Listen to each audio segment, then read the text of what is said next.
अरे फुलावा सुंदर जैसन बेटी हो दुलारी बेटी गोरे बदन सुकवर।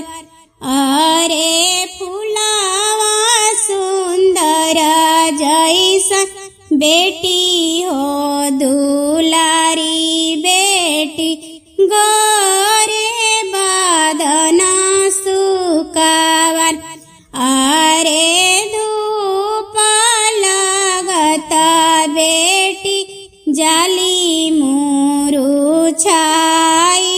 मम्मी लिहली आचारा ओढ़ाई।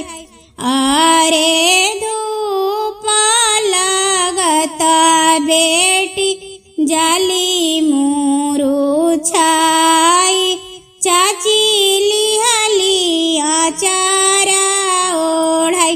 अरे से दुलारी बेटी चलली ससुरावा कौना दुल्हा धैले दहिनबा। अरे से सुंदर बेटी चलली ससुरावा कौना दुल्हा धैले दहिनबा। अरे डोलिया में बैठी बेटी पापा मुहावा देखले नैना से गिरे गंगाधर। अरे डोलिया में बैठी बेटी चाचा मुहावा देखले नैना से गिरे गंगाधर।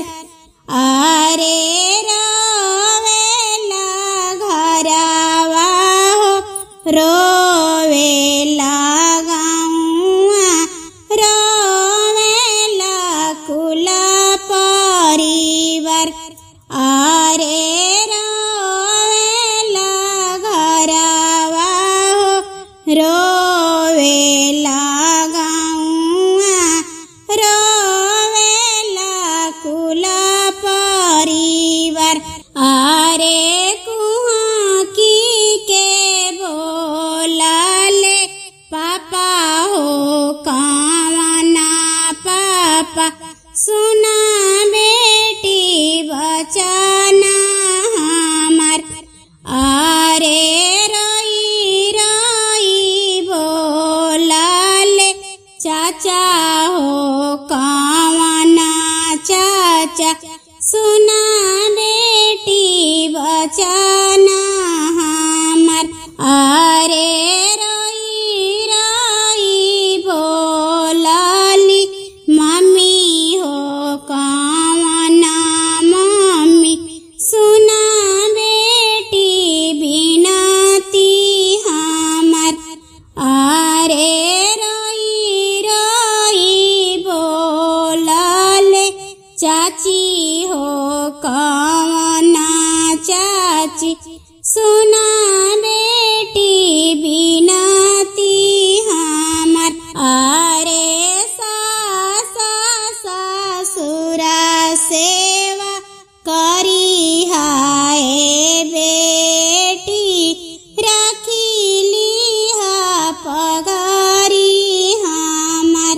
अरे देवर ननद सेवा करी हाय बेटी रखी लिहाई जाता हमार।